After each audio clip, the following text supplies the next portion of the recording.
Assalamualaikum warahmatullahi wabarakatuh. Perkenalkan, nama saya Cindy Aulia dari 11 IPS 4. Di sini saya akan menjelaskan tentang kolonialisme dan imperialisme bangsa Eropa di Indonesia. Pertama, proses masuk dan berkembangnya penjajahan bangsa Eropa. Portugal adalah bangsa Eropa pertama yang sampai ke Indonesia. Afonso de Albuquerque, pemimpin Portugal di India, mengirim Arama untuk melakukan Malaka, pusat perdagangan rempah-rempah saat itu pada tahun 1511 setelah menguasai Malaka. Maka Portugis mengirim kapal pada tahun 1512 dipimpin oleh Antonio de Abreu dan Francisco Serrao dalam pelayaran ke Maluku yang merupakan asal muasal rempah-rempah. Spanyol adalah bangsa berikut yang sampai ke Indonesia ketika anggota ekspedisi Ferdinand Magellan yang dipimpin oleh Juan Sebastian Elcano sampai di Maluku. Ekspedisi Ferdinand Magellan berangkat pada tahun 1519 dari Spanyol dan upaya mencari jalur ke Maluku ke arah barat sebagai alternatif jalur ke arah timur mengitari benua Afrika yang dikuasai Portugal. Magellan tewas di Pulau Mactan, Filipina, tapi wakilnya Juan Sebastian Elcano berhasil mencapai Maluku pada 6 November 1520. Berikutnya Belanda. Proses kedatangan bangsa Belanda ke Indonesia dimulai dengan keinginan Belanda menemukan jalur langsung perdagangan rempah-rempah, sehingga mereka mengirim ekspedisi yang dipimpin oleh Cornelis de Houtman pada tahun 1592. Kesuksesan ekspedisi de Houtman ini diikuti dengan lahirnya VOC pada tahun 1602 untuk melakukan konsolidasi para pedagang Belanda agar bisa monopoli perdagangan rempah-rempah di Indonesia dan agar perdagangan Belanda bisa bersaing dan dengan pedagang Eropa lainnya dari Portugal, Spanyol, dan Inggris. Pada akhirnya VOC menjadi perusahaan yang sukses memonopoli rempah-rempah dan menguasai wilayah Indonesia selama ratusan tahun. Yang terakhir Inggris sampai di Indonesia ketika ekspedisi pertama Inggris yang dipimpin oleh Sir James Lancaster sampai di Banten pada tahun 1602. Lancaster membuat pusat dagang pertama di Inggris di Indonesia di Banten. Inggris juga berupaya mencari sendiri jalur perdagangan rempah-rempah karena saat itu sedang berperang dengan Spanyol. Inggris kalah bersaing dengan Belanda di Indonesia dan tidak bisa mengusir sumber rempah-rempah di Maluku. Akibatnya Inggris memilih mengembangkan kekuasaan di Hindia Barat atau Laut Karibia dan Amerika Utara. Selanjutnya, perebutan politik hegemoni bangsa Eropa. Pengertian hegemoni berasal dari bahasa Yunani hegemonia yang berarti penguasa atau pemimpin. Secara ringkas, pengertian hegemoni adalah bentuk penguasa terhadap kelompok tertentu dengan menggunakan kepemimpinan intelektual dan moral. Artinya kelompok-kelompok yang berhegemoni menyepakati nilai-nilai ideologis penguasa. Bentuk hegemoni menurut Gramsci, faktor terpenting sebagai pendorong terjadinya hegemoni adalah faktor ideologi dan politik yang diciptakan penguasa dalam memengaruhi, mengarahkan, dan membentuk pola pikir masyarakat. Hegemonia adalah kelompok yang mendominasi berhasil mempengaruhi kelompok dan didominasi untuk menerima moral-moral, politik, dan budaya dari kelompok dominan. Hegemoni diterima sebagai sesuatu yang wajar sehingga ideologi kelompok dominan dapat menyebar dan diperhatikan. Negara Eropa yang dapat digolongkan sebagai negara yang paling awal dan dalam melakukan upaya untuk melakukan penguasaan hegemoni dalam kaitannya dengan perdagangan di Asia Tenggara adalah Portugis dengan diadasi oleh semangat 3G atau Gold, Glory, dan Gospel. Portugis mencari rute pelayaran menuju tempat-tempat penghasil rempah-rempah. Mereka awal memiliki keyakinan bahwa tempat-tempat tersebut adalah India, namun ternyata India hanyalah tempat penjual rempah-rempah saja, bukan produsen utama. Produsen utama rempah-rempah adalah wilayah Hindia Timur yang berada di Asia Tenggara, karena seketika Portugis di bawah pimpinan Alfonso de Albuquerque mencapai Malaka yang menjadi bandar dagang dan tempat transit utama di Asia Tenggara. Portugis berusaha untuk melakukan monopoli perdagangan rempah-rempah. Secara teknis, Portugis memiliki corak layaknya kerajaan maritim dengan basis berupa pertambangan yang tersebar dari pantai timur di Afrika hingga Laut Timur. Basis yang kecil ini memudahkan Portugis dan relatif tidak mendatangkan masalah sebagainya yang dihadapi oleh Spanyol, Inggris, dan Belanda dikarenakan negara-negara tersebut berusaha perluas wilayah. Meskipun demikian, kedatangan Portugis di Malaka memicu berbagai penolakan. Kesultanan Aceh dan Jepara terbukti melancarkan serangan-serangan ke Malaka untuk mengusir Portugis. Tidak sampai di situ saja, Portugis pada akhirnya harus diusir dari Malaka setelah terjadi persaingan dengan Belanda. Lika-liku politik dan ekonomi Portugis di Malaka tidak luput dari perhatian Spanyol, bermula dari ekspedisi yang dilakukan oleh Ferdinand Magellan ke arah barat. Pada akhirnya harus diusir dari Malaka setelah terjadi persaingan dengan Belanda. Lika-liku politik dan ekonomi Portugis dan Malaka tidak luput dari perhatian Spanyol, bermula dari ekspedisi yang dilakukan oleh Ferdinand Magellan ke arah barat. Spanyol pada akhirnya langsung menemukan tempat yang menjadi sumber utama rempah-rempah, yaitu Maluku. Namun ternyata Spanyol terlambat karena Portugis sudah berada di sana lebih dulu. Akhirnya Spanyol harus meninggalkan Maluku, dijadikan basis utama yang sangat kuat baik secara politik maupun ekonomi. Ekosistem perekonomian yang kuat dibuktikan dengan adanya jalinan perdagangan perak, porselen, dan sutera yang sangat menguntungkan Spanyol. Inggris dan Belanda juga tidak tinggal diam dengan kegiatan aktivitas Portugis dan Spanyol di Asia Tenggara, East India Company atau AEC, dan Verenigde Oost Indies Compagnie atau VOC segera bergerak dan mulai melakukan persaingan dagang. Hal tersebut langsung pada awal abad ke-17. Tujuan Inggris dan Belanda yang lain adalah menyingkirkan pengaruh Portugis dan Spanyol dari Asia Tenggara. Hasil itu dapat dicapai oleh Belanda pada tahun 1641 dengan terusirnya Portugis dari Malaka. Kejadian pada tahun 1623 ketika sekumpulan tentara yang berada di bawah pemerintah AEC habis dibantai oleh pasukan VOC saat mereka hendak melakukan perebutan benteng memiliki FOC yang menjadi konflik nyata di antara Belanda dengan Inggris. Hal ini tersebut berlanjut karena perang Inggris-Belanda pada tahun 1652 sampai dengan 1654, ditambah lagi ketika Kesultanan Banten mengizinkan kepada Belanda FOC untuk mengusir Inggris dari Jawa, maka praktis Inggris terpaksa harus memusatkan perhatian kembali ke India.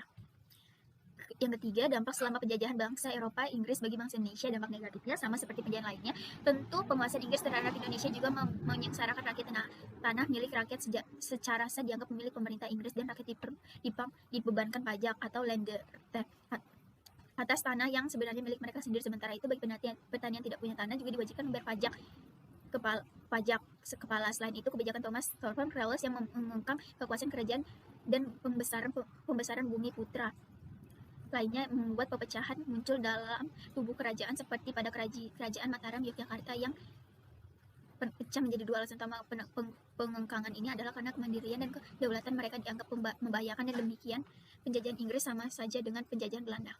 Dampak positif, penghapusan sejumlah kebijakan Belanda sangat menyengsarakan rakyat seperti perbudakan kontigen, tanam paksa, dan sebagainya. Penerapan sistem perdagangan bebas, pemerintah Inggris membangun lembaga pendidikan bernama Batavia Genootschap Travel, meninggalkan warisan budaya yang sangat termasyhur hingga sekarang. Warisan tersebut adalah kitab sejarah berjudul History of Java. Raffles bersama istrinya merintis kebun raya Bogor yang masih kita bisa jumpai saat ini. Kebijakan Raffles di bidang hukum juga dinilai positif. Hukum yang berorientasi pada warna kulit diubah menjadi hukum yang berorientasi pada besar kecil seseorang. Ini artinya semua sama di hadapan hukum. Berikutnya, keempat, masa pemerintahan selama penjajahan bangsa Eropa Inggris bagi bangsa Indonesia. 60 kapal muncul di pelabuhan Batavia, pusat kekuatan Belanda. Batavia dan daerah di sekitarnya jatuh tangan ke Inggris pada 26 Agustus 1811. Inggris di bawah pimpinan Thomas Samuel Raffles berhasil merebut seluruh kekuasaan Belanda di Indonesia yang ditandai dengan perjanjian tentang orang Belanda dipekerjakan dalam pemerintahan Inggris. Hutang Belanda tidak menjadi tanggung Inggris. Raffles yang berhasil merebut seluruh kekuasaan Belanda memberikan kesempatan rakyat Indonesia untuk melakukan perdagangan bebas. Meskipun keberadaan Inggris tetap menindas rakyat Indonesia. Kebijakan di bidang pemerintah Raffles menegosiasi perdamaian dan beberapa operasi militer kepada sejumlah penguasa lokal yang dianggap menentang kerajaan Inggris. Salah satu operasi militer pada 21 Juni 1812 ketika Raffles memerintah serangan ke Yogyakarta. Ketika itu, Keraton Yogyakarta merupakan salah satu dari dua kerajaan lokal terkuat yang ada di Pulau Jawa. Setelah Inggris membuat keraton rusak parah, Raffles juga memerintah ekspedisi militer ke Palembang untuk menggulingkan pemerintah Sultan Muhammad Badruddin II dan merebut Pulau Bangka. Padahal Sultan Mahmud Badruddin II telah membantu Inggris mengusir Belanda. Raffles bermaksud menjadikan Bangka sebagai markas tentara Inggris dan untuk menahan Belanda pasca berakhirnya perang enam koalisi untuk menghancurkan Napoleon. Kebijakan ini diambil agar Inggris lebih mudah mengawasi daerah Pulau Jawa, dan selain itu meningkatkan kondisi penduduk lokal. Dia memperkenalkan sistem pencatatan berguna bangunan-bangunan yang ada di Jawa. Thomas Stamford Raffles. Kebijakan di bidang ekonomi. Raffles berusaha menjalankan beberapa kebijakan untuk memajukan perekonomian di India. Kebijakan ekonomi dicanangkan Raffles tersebut hasil dari Menurut Raffles, pemerintahan adalah satu-satunya pemilik tanah yang sah. Oleh karena itu, sudah melayaknya rakyat menjadi penyewa dengan membayar pajak sewa dari tanah olahnya. Yang tak sanggup membayar dengan uang, membayar dengan beras. Pajak dibayar dengan uang diserahkan kepada kepala desa untuk kemudian diserahkan ke kantor presiden. Pada tahun 1815, Raffles ditarik dan diganti oleh John Pendle. Keputusan tersebut dilakukan karena Inggris bersiap menyerahkan kembali Jawa ke Belanda. Penyerahan itu sesuai dengan perjanjian Angle-Dutch yang terjadi pada 1814 menjelang berakhirnya perang Napoleon di Eropa pada 15. Saat itu Bekolen merupakan koloni yang berhasil ekspornya hanyalah lada. Raffles yang melihat tempat itu acak-adut langsung melakukan reformasi seperti yang dia perbuat di Jawa, seperti menghapus perbudakan.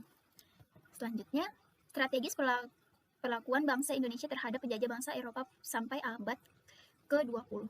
Pada abad ke-16, bangsa Eropa berlayar ke wilayah timur, diantaranya Portugis, Spanyol, Inggris, dan Belanda. Tujuannya mereka adalah mencari rempah-rempah dan juga menyebarkan agama Kristen. Setelah sampai Nusantara, keserakahan mereka timbul. Yang awalnya hanya ingin berdagang, tiba-tiba ingin menguasai Nusantara. Keinginan mereka itulah yang melatar belakangi bangsa Indonesia melakukan strategi perjuangan bangsa Indonesia melawan penjajahan Eropa sebelum abad ke-20. Perjuangan bangsa Indonesia menentang penjajah VOC menggunakan senjata dimulai pada abad ke-17, di mana perlawanan tersebut dilakukan oleh Sultan Agung di Mataram, Sultan Hasanuddin dari Kerajaan Goa Sulawesi Selatan, Sultan Agung Tirtayasa, Sultan Iskandar Muda dari Aceh, Untung Supati Trunajaya, dan Ibnu Iskandar dari Minangkabau. Sedangkan yang berjuang pada abad ke-19 antara lain Thomas Matulis Patimura dan Maluku, Pangeran Diponegoro, Sentot Prirjo, Kiai Majo, dan Pangeran Mangkubi dari Jawa, Tuan Imam Bonjol dari Minangkabau, Sultan Mahmud Barudin II dari Palembang, Pangeran Antasari dari Pangeran Hidayat dari Kalimantan, Ai Gusti Kentut Jelantin dari Bali, Anak Agung Made dari Lombok, Teuku Umar Panglima Polim, Teuku Cik Diro dan Cut Nyak Dien dari Aceh, dan Singaraja dari Batak. Coba kamu. Selanjutnya, berbagai perlawanan rakyat Indonesia terjadi pada abad ke-20 seperti perlawanan Diponegoro, Imam Bonjol, Sultan Agung, serta perlawanan rakyat-rakyat lainnya yang masih dalam batas-batas wilayah yang sempit dan parsial. Akibatnya perlawanan tersebut dapat diredam oleh kekuatan penjajah yang sudah menguasai secara nasional Indonesia. Kegagalan perjuangan yang kekerasan senjata oleh para pahlawan baik ketika perlawanan Portugis, Belanda maupun Inggris, karena bangsa Indonesia mempunyai beberapa kelemahan sebagai berikut. Perjuangan bersifat lokal, perlawanan terhadap penjajah dilakukan secara sporadis. Perjuangan pada umumnya dipimpin oleh pemimpin yang karismatik. Perjuangan yang mudah diadu domba sehingga terjadi perselisihan antara pemimpin Indonesia.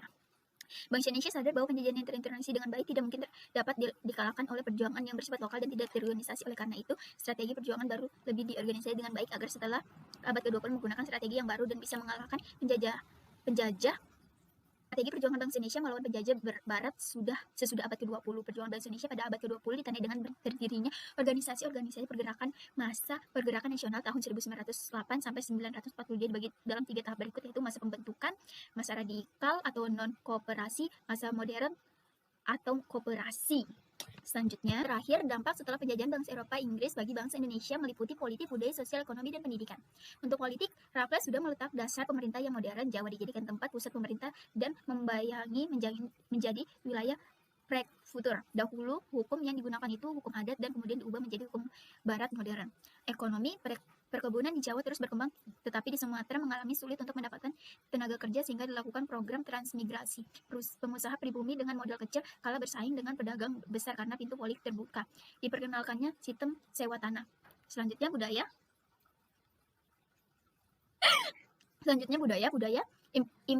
Imperialisme dan kolonialisme membuat peran politik para elit. Berkembangnya budaya barat secara luas, upacara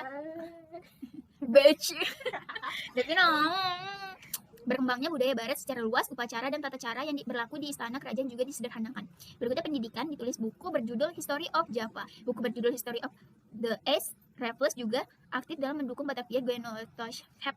Ditemukannya bunga bangkal yang akhirnya diberi nama Rafflesia arnoldii dan dirintisnya kebun raya Bogor. Terakhir, sosial. Pembentukan status sosial, terjadinya pemerasan dan pemindahan secara kejam. Rakyat pribumi dipaksa patuh pada tuan tanah barat atau timur asing.